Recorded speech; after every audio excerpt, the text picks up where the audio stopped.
Hey, good morning, my friends. It is great to be with you as we wrap up this series, Ordinary People. Always puts a question mark in your head when they're like, hey, so there's this series about ordinary people. We're looking for the perfect person to wrap this up. Hey, it's pretty ordinary. Can you jump in? Perfect, thanks. Love that. So here I am being your ordinary Pastor Owen, and it's so great to be with you here. This has been an incredible series. I mean, I don't know about you, I have loved getting to meet some of our global partners all over the world. So encouraging, incredible. John did an awesome job last week talking about the extraordinary faith that just taking a step as ordinary people toward Jesus, making space for Jesus in our lives and just the next right step. And God can use that to do extraordinary things because that's how we create space for the Holy Spirit. Holy Spirit is what moves us from ordinary to extraordinary, right? And it's beautiful. But it's interesting though, as we wrap up this conversation, I got several people asking me a really interesting question in the middle of this series. And so it's the last question we need to answer here. And it's been interesting to me in part because it's a question that's been a huge part of my personal story. And that question simply is, why mess with church? Why mess with church? Church is difficult at times. Not you guys, the 8:30 service. They're difficult. You guys are great. All right? And in this series, it's come out of the realization like, hey, I'm ordinary, yes, but I have Jesus. And if me and Jesus, I give over space to him in my life. He carries me forward. Together we do extraordinary things. Isn't that good enough? Like, that's enough, right? Like, we don't need to mess with church because we're good. It's just me and Jesus, and we just head out onto the frontier together, right?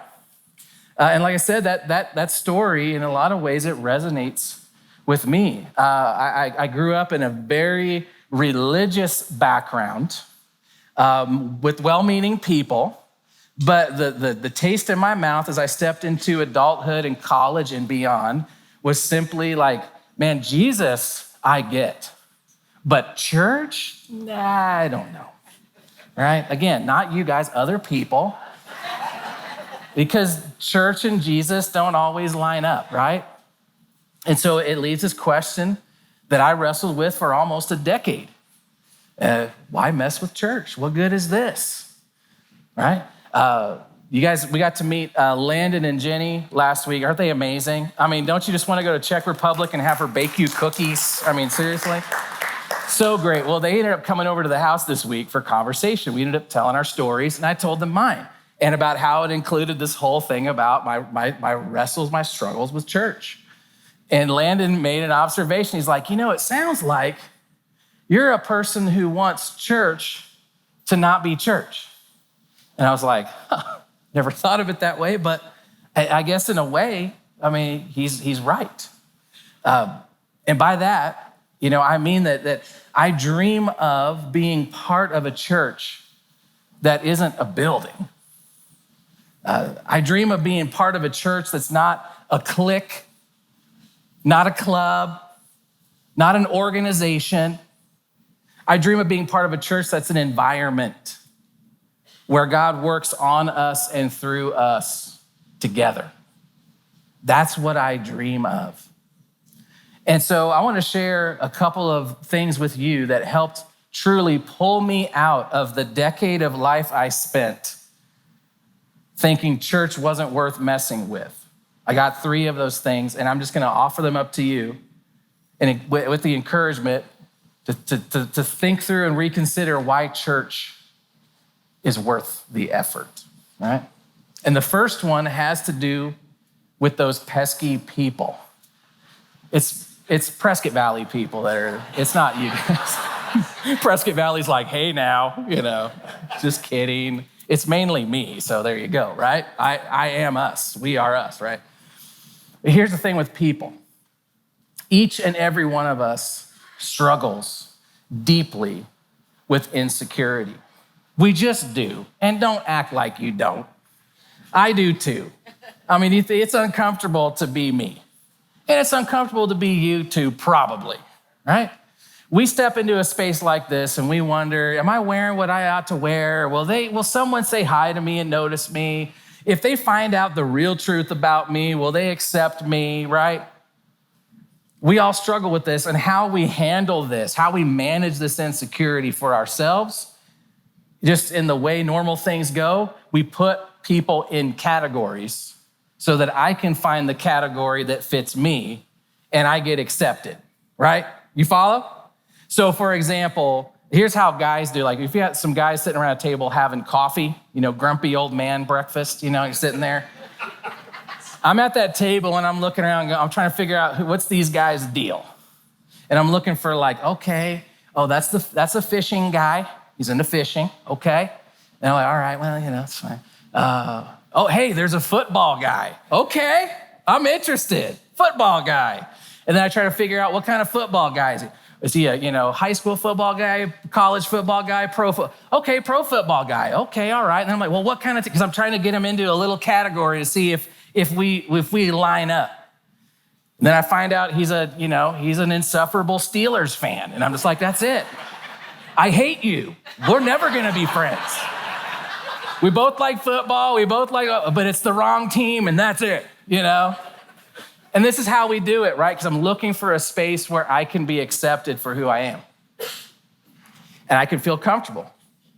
Listen, the only space where that ever happens is church.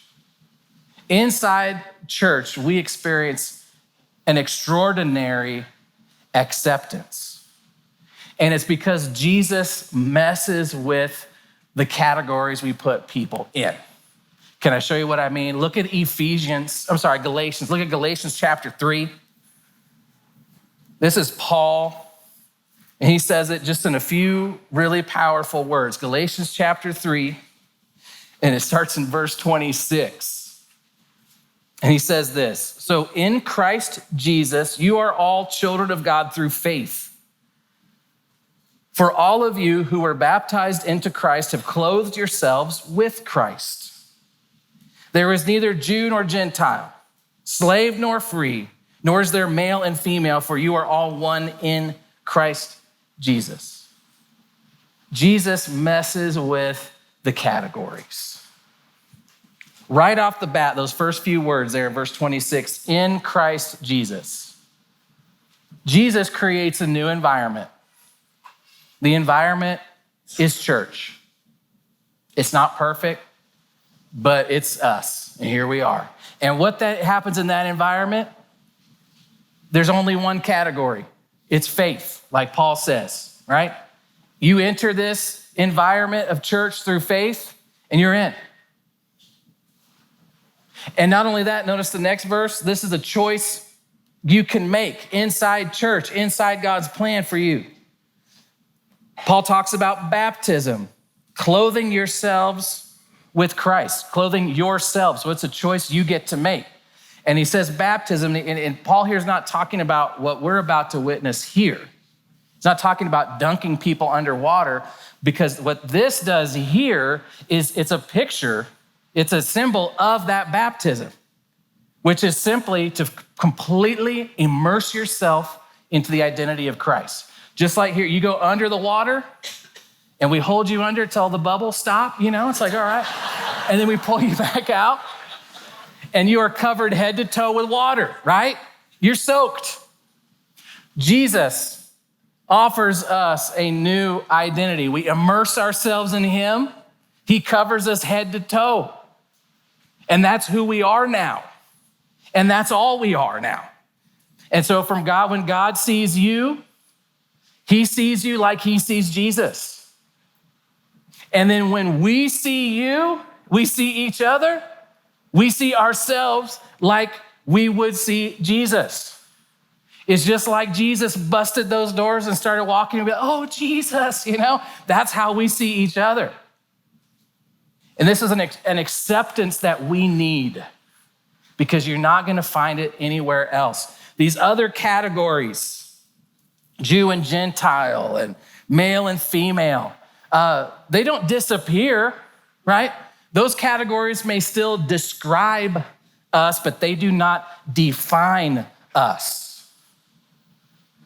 When we're doing church right, what you see is the craziest mix of people you ever see. Somebody pulls up and they're like, I saw a truck with that bumper sticker parked next to the truck with this other bumper sticker. Parked next to a Prius with a bunch of bumper stickers. Right? I saw a dude in a flannel shirt and a cowboy hat talking to some guy wearing a pair of Vans. You know, it's like, I don't know what I just saw. You saw church. You saw, it doesn't matter what side of a border you're on, or what side of an aisle you're on, or what side of an argument you're on. Do those things not matter? Of course they matter. It describes us, but we are defined by another identity, and we are accepted because of that identity. And my friend, you need that. You need to have other people look you in the eye and be like, look, I don't agree with you, but I accept you. And I need to do the same for others. I don't agree with you, but I accept you. And that happens inside church. What else happens inside church? See, God accepts us like we are, doesn't agree with us, but he also loves us too much to leave us where we are. And so inside church, we experience an extraordinary team. In church, you get people.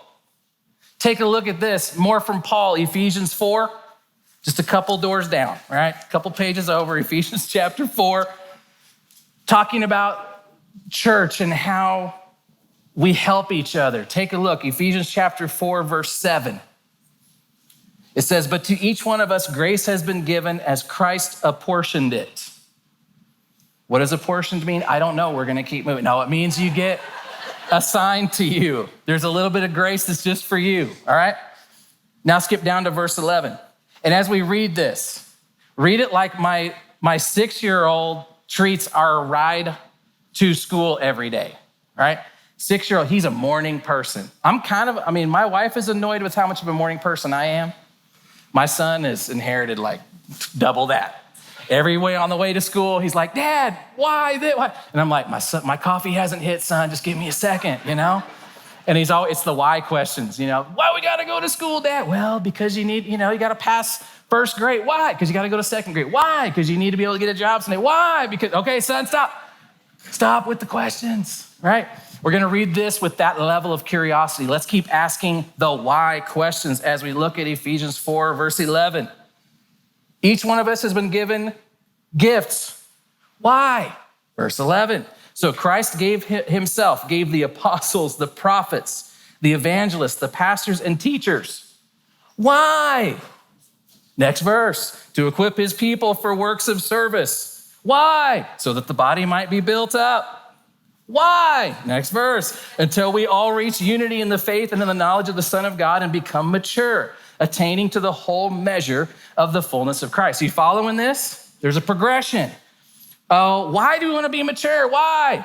Well, look at the next verse. Then we will no longer be infants, tossed back and forth by the waves, blown here and there by every wind of teaching and by the cunning and craftiness of people in their deceitful scheming. Instead, speaking the truth in love, we will grow to become in every respect the mature body of him who is the head, that is Christ. That's the why. Bottom line, you and me, we have gifts handed out by Christ. The purpose is so we all grow up together. What's it look like when we aren't growed up? Well, we got disunity. There's drama. It's what Paul says right here, right? Drama follow you wherever you go. Not you, the 8:30 service. Follow me wherever I go. Got to grow up. The other one, another signal of this immaturity. You see it here, there's a lack of discernment. When you're immature, everything in your YouTube feed, you're like, oh, that's an interesting video. Oh, it's about Revelation. Yes. Oh, wow, this is fast. Look at this. And you just go into the rabbit hole, right? It's immature, and we need each other. We don't all have all the gifts. A person like me, let's say, for example, I got the gift of teaching. You may be like, nah, I said, just for the sake of argument, stick with me, all right? You know what I don't, I got blind spots. I'm a person, okay, so I have the gift of teaching. What are teachers bad at? Listening. It's like, hey, will you stop talking for a second so someone can teach you something, right? I need my team. I need the body. Maybe I don't have the gift of encouragement. I get discouraged. I get down. Others in this room, you've got the gift of encouragement. You know just when to send the text or the call or give me the hug. I need my team because I need the truth. I need to grow up. And I need to be part of this team because I have gifts that I am supposed to share. They're not for me. And I cannot use them like I should outside of the extraordinary team that's the church. I want to talk a little bit more about that, and to do that, I want to introduce a friend to you. Colby and John teed him up at the top. His name's JJ Harling. He's with a group called Compel Global. So if you will, give him a big Heights welcome as he comes out. Thanks, guys. JJ. What's up, bud? How are you? Welcome in. Come on in, have a seat. Sweet. JJ's able to pull off the beanie look, which makes me incredibly jealous. Last night he texted. He's like, hey, is your church like a hat church or what you doing? It's always a strange question to ask. I just want to tease this out a little bit. It's like, no, you got to suit up for sure. I almost told him suit because I was jealous. Yeah, you could have done that to me. Yeah. I'm like, hey, wow, really dressed up for church. Thanks, JJ. And made me feel better. You'd be dead to me. It's great. No, we're part of the team. You got to put up with me no matter what. True. That's the problem. That's true. No, man. But JJ is, we've been friends for quite a while, and it's been fun to watch JJ as he's continued to follow the path God has for him. He's about a year and a half ago launched a really interesting ministry called Compel Global. Yeah. And we'll talk about more about that in a second, but basically through his work at Compel Global, does a lot of work, puts a lot of time into helping ordinary people, normal people, find their fit inside what God's doing through the church around the world. So, and for us, JJ, I think that's the spot where you can come in this conversation and give us some insight. Yeah. You step back, you're seeing a global picture. In what ways do you see, God using the normal people, the ordinary people inside of what he's doing around the world?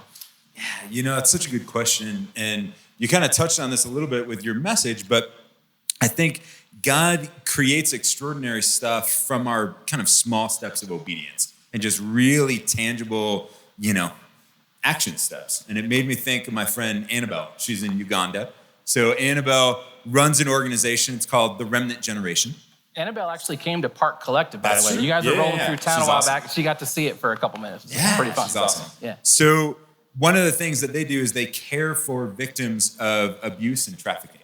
And she told me a story recently about a lady. Her name is, what did I say her name was? Princess. Princess. Yeah, incredible. That's her. Yeah. So Princess was in a forced prostitution arrangement, and she got pregnant.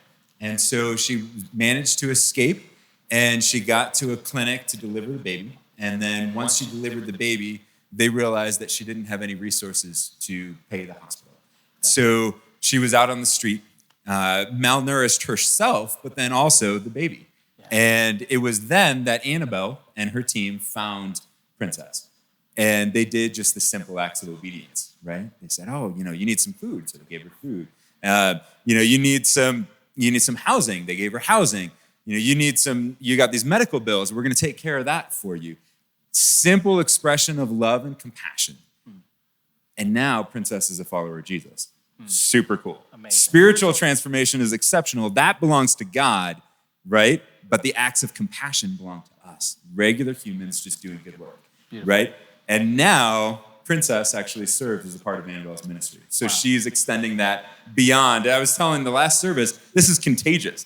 Because a few months ago, I was speaking at a church in California, and this young guy, couldn't have been more than 25, literally came running up to me after service. And he said, hey, do you do anything to help orphans and widows? I said, well, yeah, our organization does, but why do you ask? He goes, well, I was reading in the Word this morning, and I read the verse that says, true religion cares for orphans and widows, so I've got to do something. I've got to help, Wow. And so it's these simple baby steps of obedience. God takes that and he does extraordinary things for spiritual transformation. It's beautiful. Yeah. Beautiful. And I love that because, I know Annabelle did not set out to, hey, let's start a, international organization. She's just like, hey, I'm here. Yep. I got neighbors that are hurting, and I'm going to just use what I've got to care for them. And then here she is, part of the big global picture of what God's doing. That's incredible. It's beautiful. It's beautiful. Okay, so let me ask you this. Yeah. I know that, a lot of us think, especially ministry overseas, especially, it's a space for, pastors, church planters, like these, seminary trained, type of people. But I think in your view, you're seeing that it's every day, again, normal people with usual kinds of backgrounds. And I don't know, you got any stories or you gonna share anything about examples of that? I know you got just a bunch of them. Well, so I've been doing mobilization work for the last 16 years. And so I've had the privilege of getting to know hundreds of individuals, hundreds of families who are all asking that same question. How can my unique skill sets, how can they be aligned to God's purposes? And it's been incredible to watch. I'll tell you about Ken. Ken and his wife, she passed away a number of years ago, but they went to Japan, and they actually were seminary trained. So they went to seminary, and they were going to go plant churches. They got to Japan, which is the largest unreached country on the planet, by the way. It is, in fact, unreached because there's just so many people that live there. And so they got there, and they realized church planting in Japan is really, really hard. Nobody wanted to go to church. But before he became a follower of Jesus, Ken was actually a lounge singer. This is a true story. Yeah, so Ken was a lounge singer. And Can you demonstrate a little I bit cannot, of no. what he would do in like a lounge setting? Just kind of, we need to paint the picture for us here. So he found out that in Japan, the movie Sister Act was extremely popular. All right, and so he and his wife thought, why don't we start a gospel choir? I wonder if anyone would show up. So at the local YMCA type thing, they scheduled a gospel choir, and they had dozens of people show up on the first night. And these people paid to become part of the choir. Fast forward about 20 years, they've been at this for a long time. They now have thousands and thousands of Japanese paying, not yet believers who are part of this choir, who are performing for thousands and thousands of paying Japanese, not yet believers in the audience who are listening to the gospel proclaimed to them. Wait, they're all paying for this? They're all paying for this. It's amazing. Well, makes me feel good about seminary. Exactly, but Ken's at the middle of it, right? Unique skill set that is not fit the traditional mold. And God says, hey, I want to use that. I want to use that for my glory. Just be willing. Okay, among other, so many things about that story I love. One of them is that incredible. God used something that they weren't planning for, right? Yes. Like they'd gone through this whole, hey, we're going to prepare for ministry, seminary. It makes me feel really good about all the time I spent in seminary. It's great. And God's like, hey, I'm going to use Sister Act. That's literally what happened. That's great, but let's go back to the lounge act. Let's do that. It's so great. Amazing. So great. I love Only that. God can do that. Yeah. I love that. That's awesome. I love that. He's got such a sense of humor. I got another friend. His name is Jeremy. And Jeremy grew up in Colorado. He was a rock climber. And wanted to be able to use that skill set. So he actually started a business in a closed access country like Colby talked about, where you cannot be there as a missionary worker. He started a company doing rock climbing tourism. I actually went on a rock climbing expedition with him, which is hilarious because I'm not a rock climber. But what's amazing is that through that, he's been able to get into some of these really remote villages and be able to share the gospel. Behind the walls of what's culturally acceptable in that place. They're seeing lives transformed, right? He's actually been granted a permanent visa because the business has done so well. Incredible. Your skill set has a place in kingdom work. Wow. Don't count yourself out. Incredible. Yeah.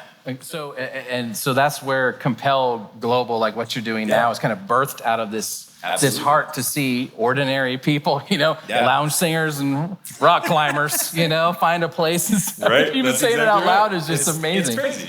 That's what you're doing, though. Absolutely. So with Compel Global, I mentioned I've spent 16 years in this work of mobilization. That's what we call this work of like recruiting new missionaries. But we started Compel Global 2 years ago. And the idea is that we could match people up with all sorts of different organizations and different opportunities all throughout the planet. So we recruit for a lot of different mission organizations. We know all of their specialty, all of their unique kind of theological niche, and then we can just help you find where you fit.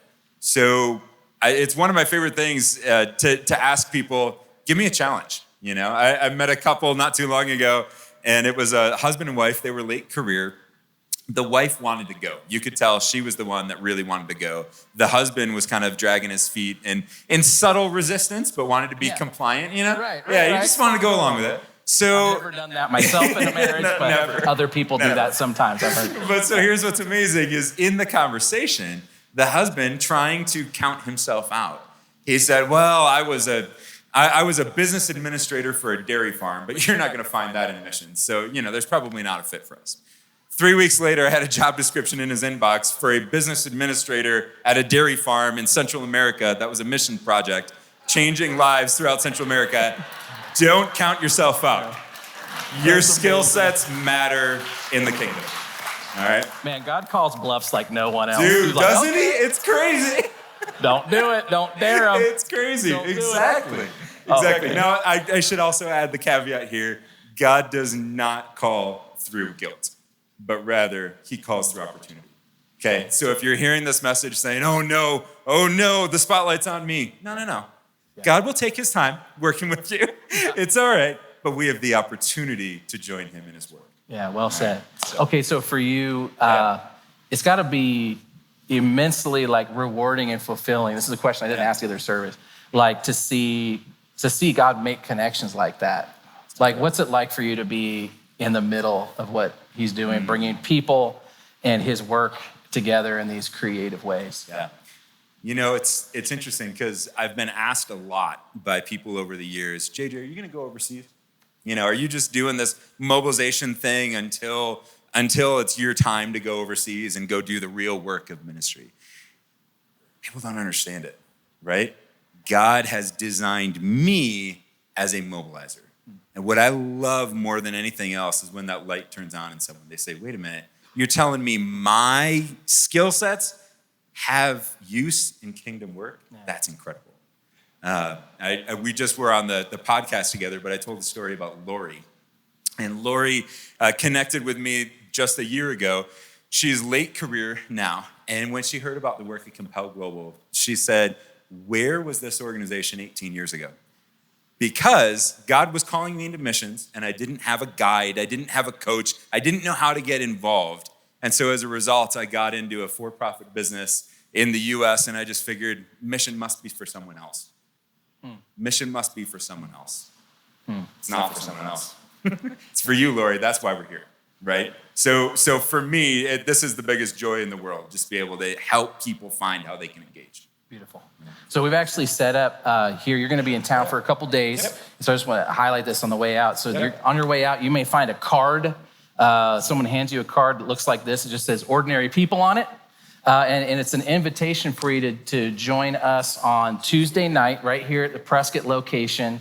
If you're out there in PV, we're just, approximately 14 minutes up the street. You can make it. And we're going to be in H2. At 6 o'clock, and it's a chance, JJ, you're gonna be there. Yep. And it's not a presentation, it's literally just a time to get together and swap stories. Like here's some more stories from you, share your story, and maybe you let yourself be surprised by what God has planned for your future. Just leave yourself open to be surprised. Yeah. I mean, if lounge singers and rock climbers, dairy farmers, there's hope for the rest of us. Absolutely. Yeah, it's beautiful. Thanks, man. JJ, thanks. Wish we had more time, but stick around. JJ will be here today or come through on Tuesday and visit with him more there. Give him a big Heights thank you. And JJ, thanks, my man. Thanks, guys.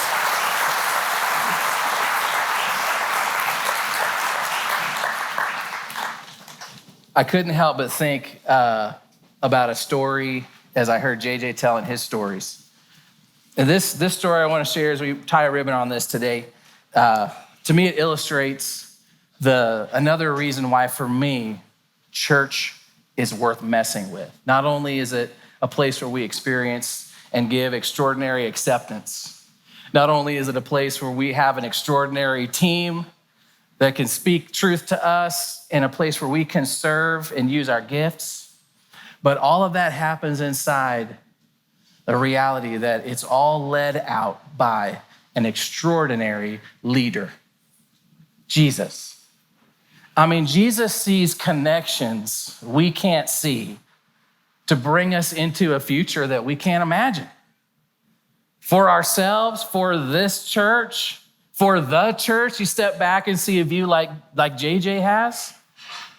I mean, seriously, right? Dairy farmers and rock climbers and people who spent 10 years running away from church that end up being pastors. I mean, what is he doing? He's an extraordinary leader. He sees in you value that you do not see in yourself today. He sees in you gifting that you do not see in yourself today. And he invites you and me to step in. Ordinary people and watch the extraordinary story unfold. Reminds me, like I said, the story of a man named Moses. Right? You've heard of Moses, right? Red Sea, 10 Commandments, the plagues, big beard, right? Moses. Well, before Moses was Moses, he was just Moses. It's about as ordinary as you can get. In fact, only extraordinary thing really about Moses was his extraordinary rap sheet. He killed a guy. He thought he was in the middle of God's plan and he took it too far, kills a guy, and so then he just steps out on the run. And he literally winds up, in the backside of the desert as a shepherd. He's hiding out from what he had done and what he thought God thought of him. Until one day, you know the story, right? I don't know exactly how it worked out. Maybe Moses saw a little smoke over on the horizon, or I don't know what. Something got his attention. He walks over, and there's this shrub that's caught fire, but it's not burning up. It's the burning bush. And God uses that to get Moses' attention and invite Moses into a future that he had not imagined for himself, right? Moses, you know the story. Moses was really excited about it, right? He was like, yes. No, he's like, And he starts throwing out all the excuses, right? I can't speak, this and that, all the, and he keeps trying to back away from this future. So God, finally at the end of this conversation, God asks Moses an extraordinary question. That's something that leaders often do, right? Great leaders ask great questions. God's an extraordinary leader, and he asks Moses an extraordinary question. And the question is simply, Moses, what do you have in your hand? Moses, he's got his hiking stick. He's got a stick in his hand. Not a magical stick, just a regular old stick. And God says, Moses, throw it down. Moses throws it down. The stick turns into a snake. And it's not because Moses did anything. It's because God's signaling, I'm going to do something extraordinary through you. Your ordinary self and that ordinary stick. It's going to topple a kingdom. It's going to part the sea. It's going to draw water from a rock. It's going to lead a nation to freedom. Not a special stick. Not a special guy. An extraordinary God. I leave that question with you today. What do you have in your hand? I bet there's something that popped in your head the moment that question was asked. And like JJ mentioned, often does, it's It's the thing that you can't figure out what to do with, right? It's the thing that's been on your mind. It's the burden you've carried. May very well be the thing you have in your hand. You're like, I notice I can't get rid of it. It's here. For me, Sarah, my wife Sarah, was the person God used to finally turn my thinking around about God and church. And she asked me a very pointed question. She said, hey, you keep talking about church because I think you care about it. She said, are you going to be part of the solution or part of the problem? Ouch. I hate when she's right. It's what was in my hand. It was bothering me because it was the place that God wanted to do his work. So my friend, what do you have in your hand? What's disappointing you? What doesn't fit? What doesn't make sense? What brings painful memories?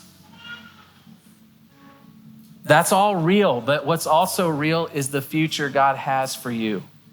As you take a step, obedience, take what's in your hand and lay it down. Just put it at his feet. We go, God, it's yours. And experience life led by an extraordinary leader who sees the connections you can't see to bring about a future for you cannot imagine. What do you have in your hand? God, we come to you today just in awe. How do you do it, God? You see all of these things we can't see, the connections, the stories that we've lived, the choices we've made. And somehow you're still working those out and they make sense and they're part of a future that's beautiful. God, thank you for accepting me, even when you didn't agree with me. Thank you for loving me through your church. Thanks for giving us a team and for gifts that we can offer back to you. And God, today, I renew for myself